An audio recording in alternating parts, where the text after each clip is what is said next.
O Mahayana distingue a si mesmo do budismo, do Kenon Pali, ao chamar o último de pequeno veículo da libertação e a si mesmo de grande veículo. Grande porque abrange a riqueza de Upaya, ou os métodos para realizar o Nirvana.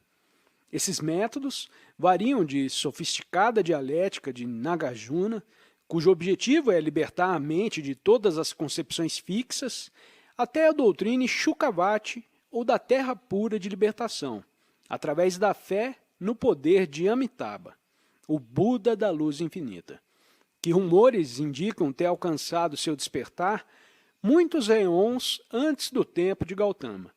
Eles incluem até o budismo tântrico da Índia medieval, cuja libertação pode ser alcançada através da repetição de palavras sagradas e fórmulas chamadas Dharani, e através de tipos especiais de yoga envolvendo a relação sexual com uma Shakti, ou esposa espiritual. Um estudo preliminar do Kenon Pali certamente dará a impressão que o Nirvana deve ser realizado apenas através do esforço rigoroso e o autocontrole, e que o aspirante deve pôr de lado todas as outras preocupações na busca por esse ideal. Os Mahayanistas podem estar perfeitamente corretos em assumir que o Buda planejara essa ênfase como uma upaya, um meio habilidoso de capacitar alguém a realizar, concreta e vividamente, o absurdo ciclo vicioso de desejar não desejar, ou de tentar descartar o egoísmo por si próprio, pois essa é certamente a conclusão que a prática da doutrina do Buda leva. Pode ser atribuída à preguiça ou à perda dos nervos, mas parece mais plausível sugerir que aqueles que permanecem no caminho da autolibertação estavam meramente inconscientes do paradoxo envolvido, pois onde quer que Mahayana continue a ensinar o caminho da libertação pelo próprio esforço de alguém, o faz como um expediente para trazer o indivíduo para uma vívida consciência de sua própria futilidade. Várias indicações sugerem que uma das mais antigas noções do Mahayana era a concepção de Bodhisattva, não simplesmente como um Buda em potencial, mas como alguém que, renunciando ao Nirvana, estaria em um nível espiritual mais elevado do que alguém que o alcançou e então retirou-se do mundo dos nascimentos e mortes. No Kenon Pali, os discípulos de Buda que atingiram o Nirvana eram chamados Arhans ou valorosos, mas nos textos Mahayanas, o ideal de Arhan é considerado quase egoísta. É adequado apenas para o Shiravaka, o ouvinte da doutrina que progrediu até conseguir uma compreensão teórica. O Bodhisattva, entretanto, é aquele que compreende que existe uma profunda contradição em um Nirvana alcançado por si próprio e para si próprio. Do ponto de vista popular, o Bodhisattva torna-se um foco de devoção, um salvador do mundo que jurou não entrar no Nirvana final até que todos os outros seres sencientes também o alcançassem. Por amor a eles, ele consentiu nascer repetidamente na roda do Sansara, até que no curso de eras inumeráveis, até mesmo a grama e o pó atingissem o estado de Buda. Porém, de um ponto de vista mais profundo, tornou-se óbvio que a ideia de Bodhisattva está implícita na lógica do budismo, que flui naturalmente do princípio da não apreensão e da doutrina da irrealidade do ego. Pois se o Nirvana é o estado no qual a tentativa de aprender a realidade cessa totalmente, através da compreensão de sua impossibilidade, seria obviamente absurdo pensar no Nirvana ele próprio como algo que pudesse ser aprendido ou alcançado. Se, ademais, o ego é meramente uma convenção, é sem sentido pensar no Nirvana como um estado a ser alcançado por algum ser, como é dito no Vajrashedika. Todos os heróis bodhisattvas cultivam suas mentes para pensar. todos os seres sencientes de todas as classes. São causadas por mim a alcançarem a infinita libertação do Nirvana. Entretanto, quando vastos, inumeráveis e imensuráveis números de seres forem libertos, na verdade, nenhum ser será liberto. Por que isso, Jubute? É porque nenhum Bodhisattva, que é verdadeiramente um Bodhisattva, apega-se à ideia de um ego, uma personalidade, um ser ou um indivíduo separado.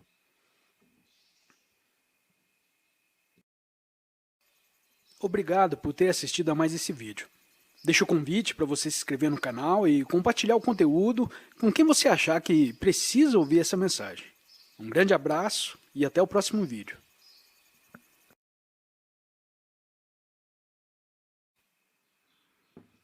O corolário dessa posição é que se não existir o Nirvana, que pode ser alcançado, e se em realidade não há entidades individuais, segue-se que nossa servidão à roda é meramente aparente, e que de fato nós já estamos em Nirvana.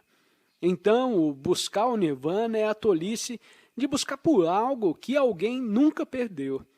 Naturalmente, então, o Bodhisattva não propõe partir da roda de Sansara, como se o Nirvana estivesse em outro lugar, pois fazer isso implicaria que o Nirvana fosse algo que precisa ser alcançado e que o Sansara é uma realidade.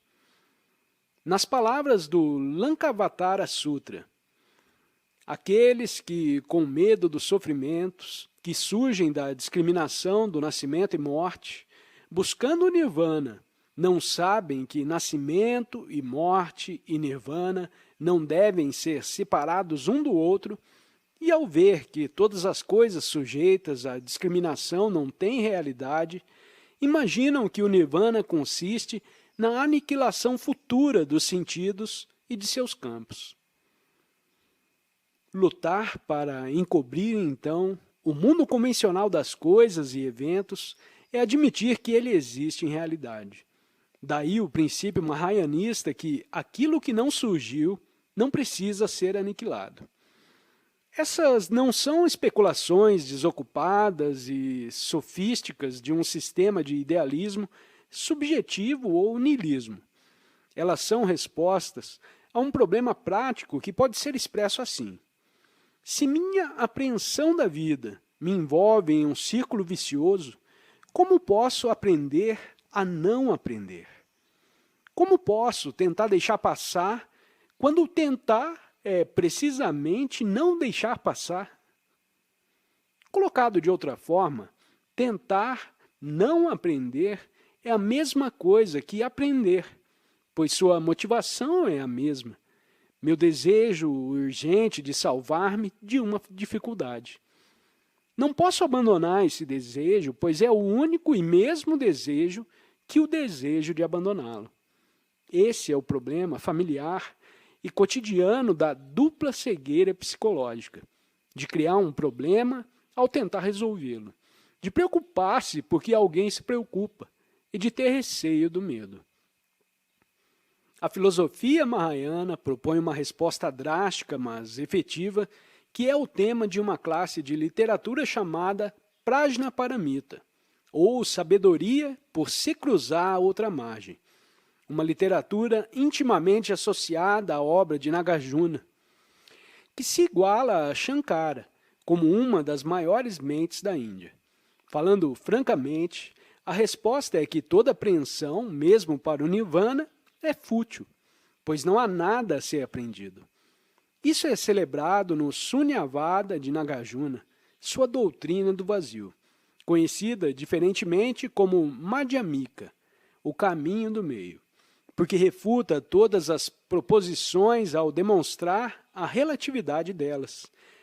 Do ponto de vista da filosofia acadêmica, a Prajnaparamita e a doutrina de Nagarjuna são, sem dúvida, alguma forma de niilismo ou relativismo absoluto. Mas essa não é a posição de Nagarjuna. A dialética com a qual demole toda concepção de realidade é meramente um dispositivo para quebrar o círculo vicioso da apreensão E o ponto final de sua filosofia não é o desespero ignóbil do niilismo, mas a felicidade natural e espontânea da libertação. O Sunyavada toma seu nome do termo sunya, vazio, ou sunyata, vacuidade, com o qual Nagarjuna descreveu a natureza da realidade, ou antes, as concepções de realidade que a mente humana pode formar. Concepções aqui incluem não apenas visões metafísicas, mas também ideais, crenças religiosas, esperanças últimas e ambições de todos os tipos. Tudo que a mente do homem procura e aprende para a sua segurança física ou espiritual. Não somente o Sunyavada demole as crenças que alguém conscientemente adota, ele também procura as premissas escondidas e inconscientes do pensamento e da ação, e as submete ao mesmo tratamento até que as próprias profundezas da mente sejam reduzidas ao total silêncio. Até mesmo a própria ideia de Sunya deve ser anulada. Não pode ser chamado vazio ou não vazio, ou ambos ou nenhum, mas como meio de apontá-lo é chamado de o vazio. Obrigado por ter assistido a mais esse vídeo. Deixo o convite para você se inscrever no canal e compartilhar o conteúdo com quem você achar que precisa ouvir essa mensagem. Um grande abraço e até o próximo vídeo.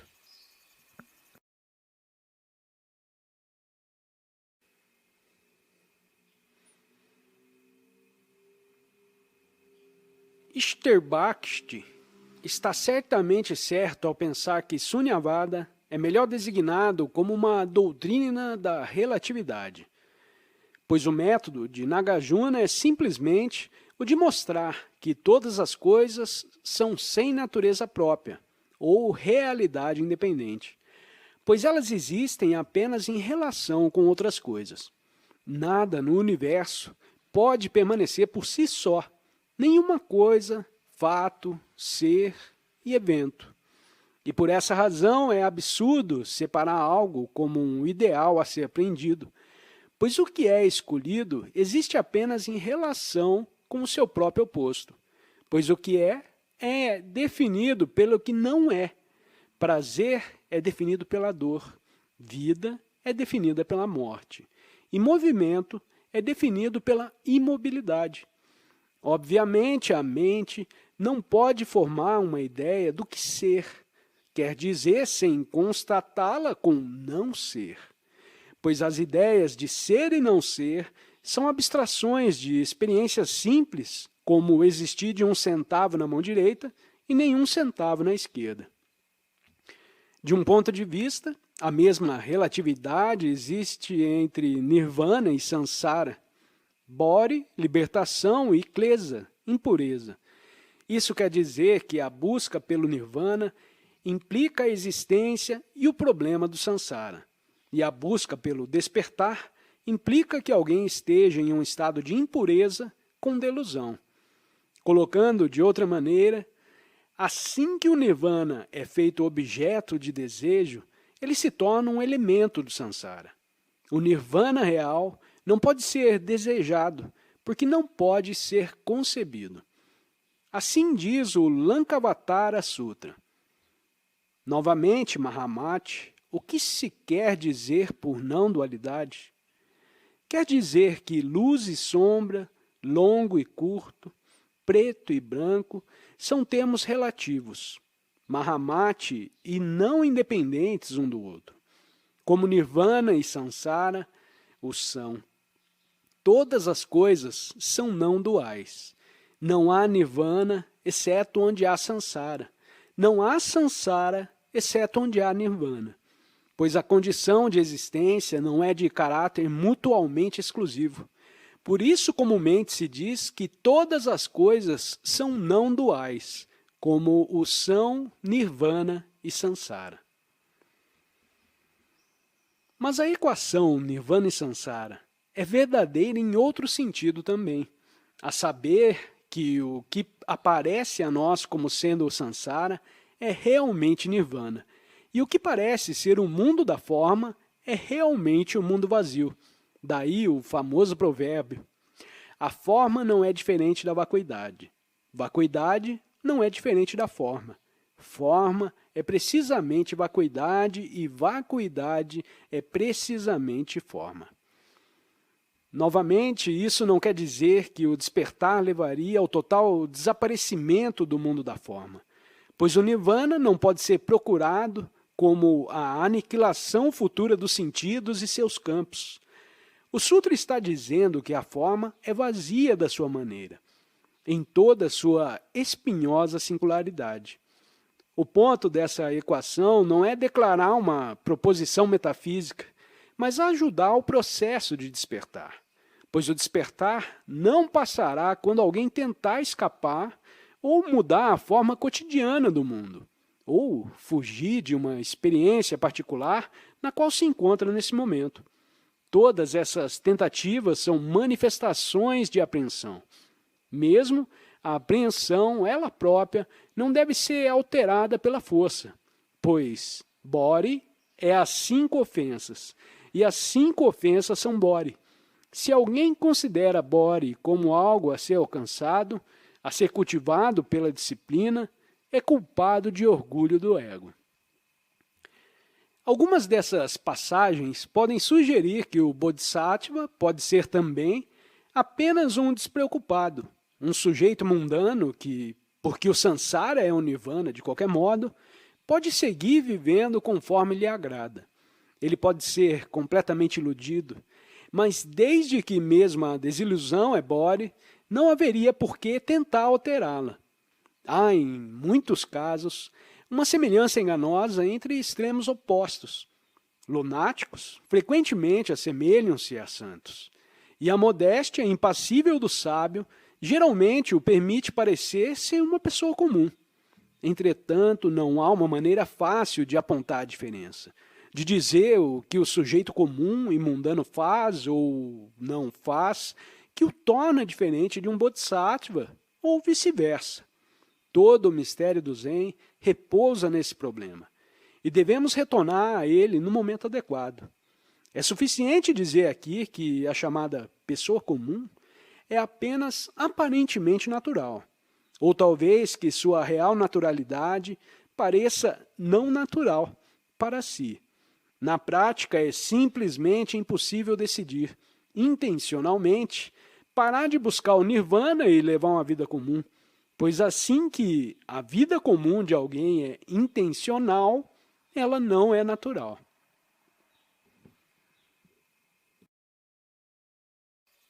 Obrigado por ter assistido a mais esse vídeo. Deixo o convite para você se inscrever no canal e compartilhar o conteúdo com quem você achar que precisa ouvir essa mensagem. Um grande abraço e até o próximo vídeo.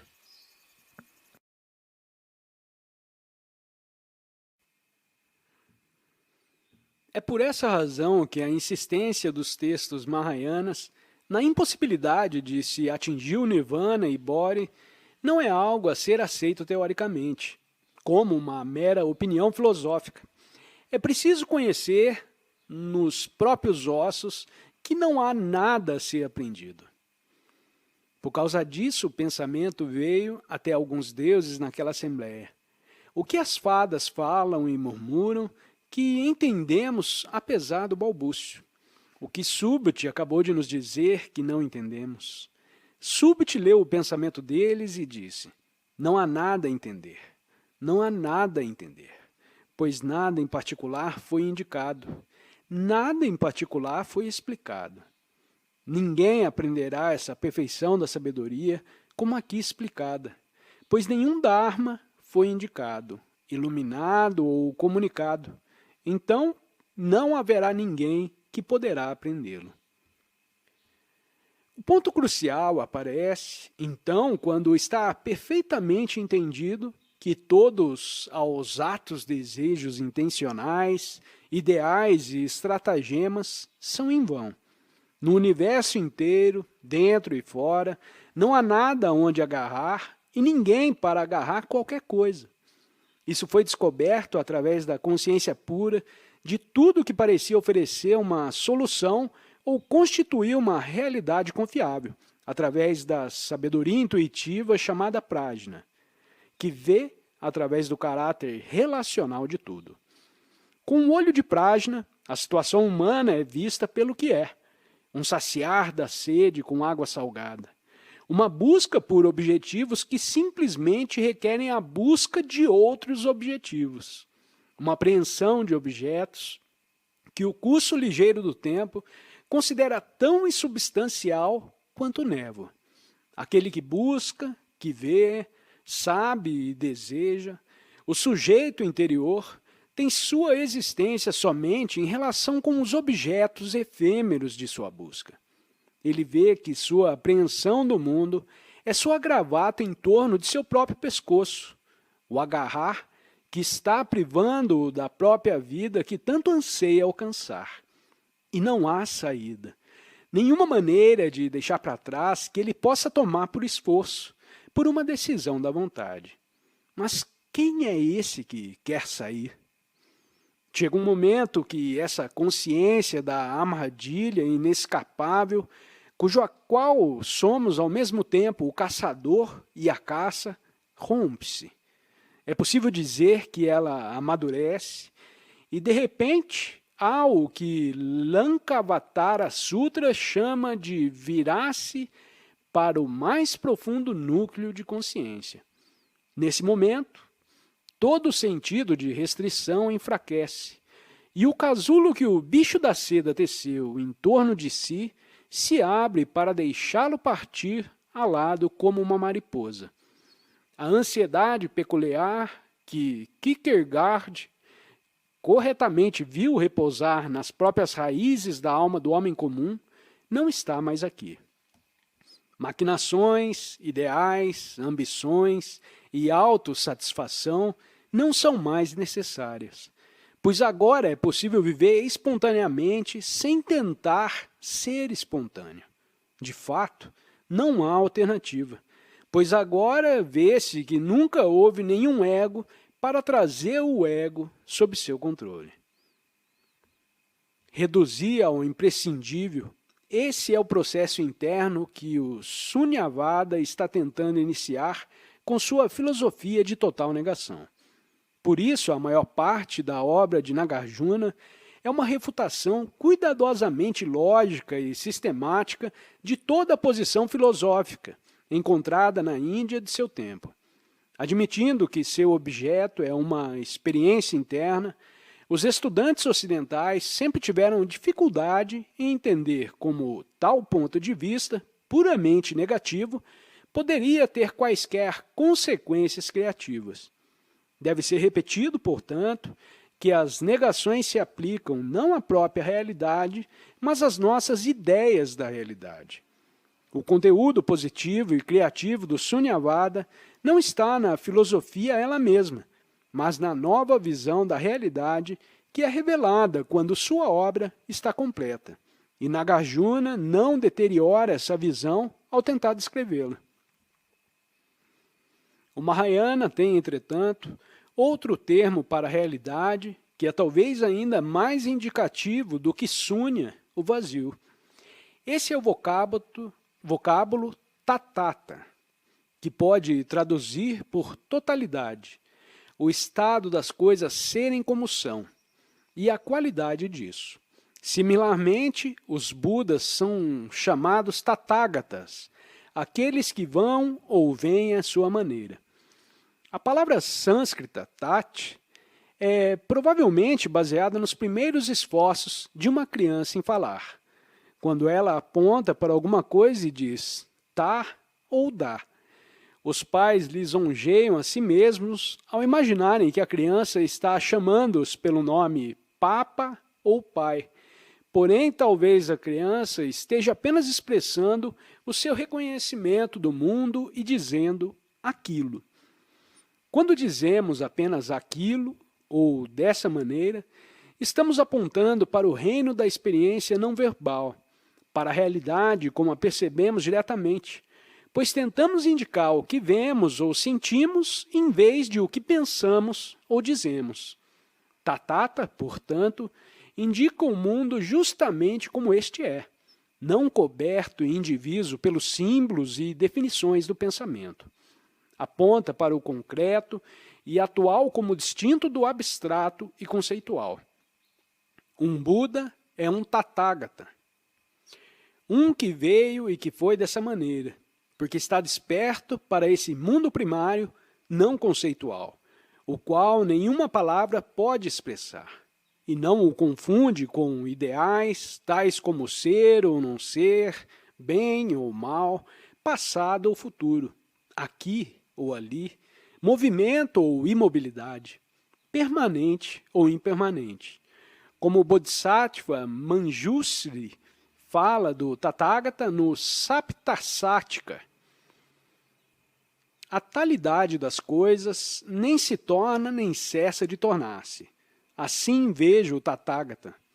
A talidade das coisas não permanece em qualquer ponto ou lugar. Assim vejo o Tathagata. A talidade das coisas não é nem passado, nem futuro e nem presente. Assim vejo o Tathagata. A talidade das coisas não surge do dual ou do não dual. Assim vejo o Tathagata. A talidade das coisas não é nem impura, nem pura. Assim vejo o Tathagata. A talidade das coisas não surge nem termina. Assim vejo o Tathagata.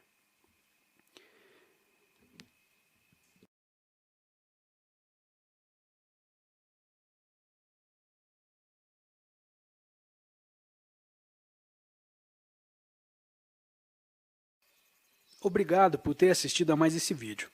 Deixo o convite para você se inscrever no canal e compartilhar o conteúdo com quem você achar que precisa ouvir essa mensagem. Um grande abraço e até o próximo vídeo.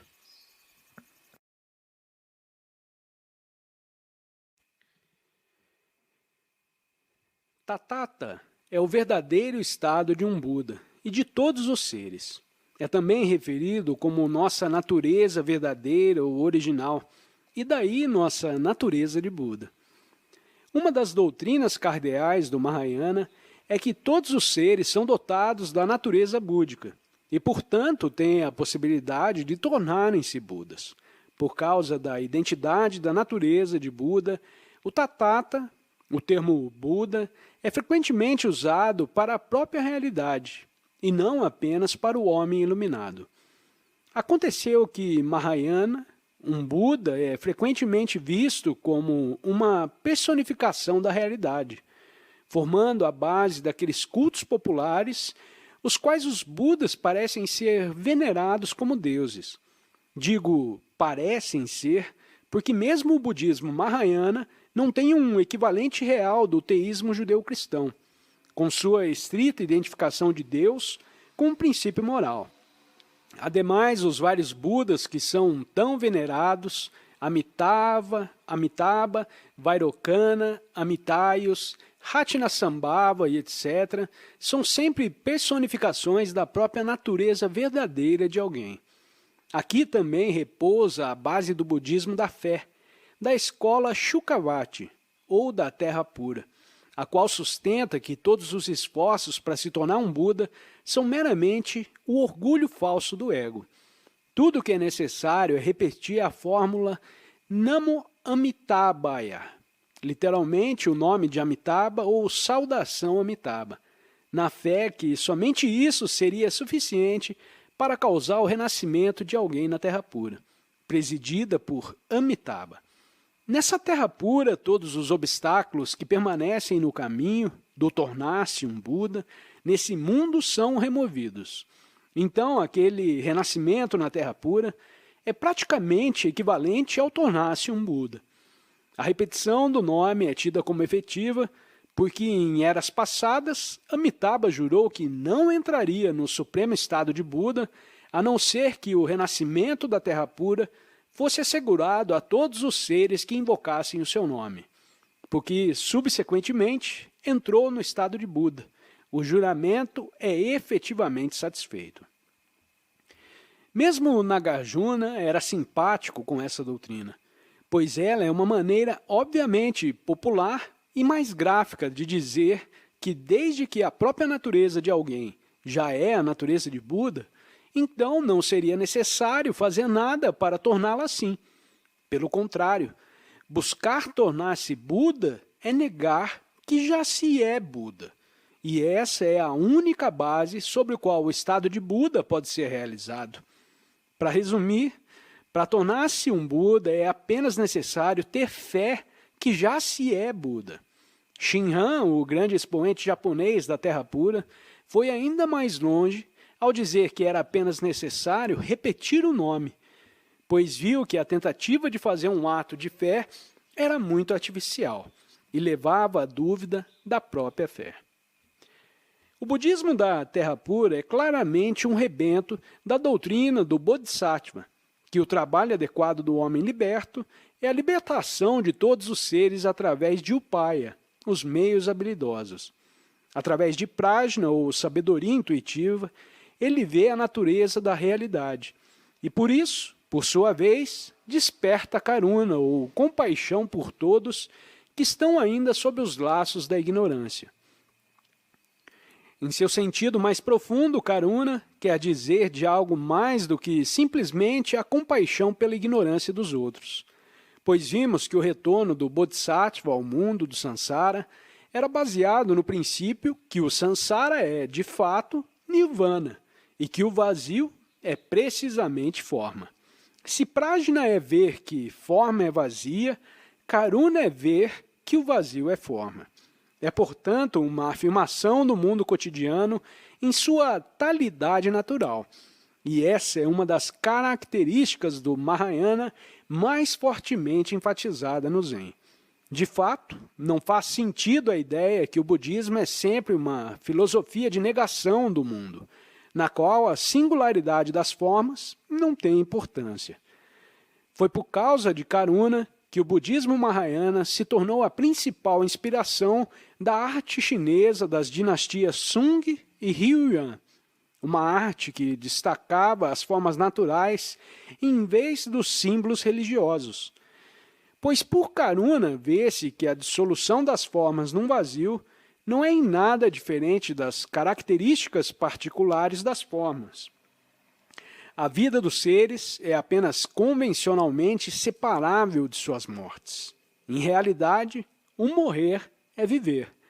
A percepção de que cada forma única, justamente da maneira que é o vazio, e que, ademais, a singularidade de cada forma surge do fato que esta existe em relação com todas as outras formas, é a base da doutrina do Dharmadhatu, do enorme Avatansaka Sutra.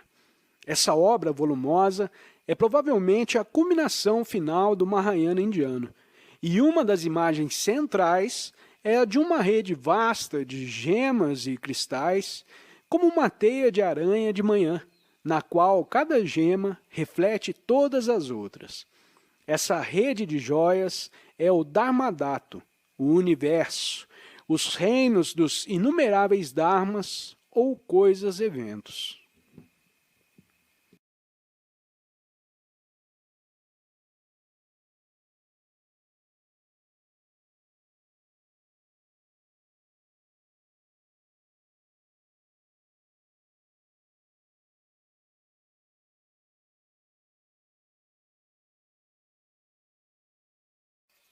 Obrigado por ter assistido a mais esse vídeo.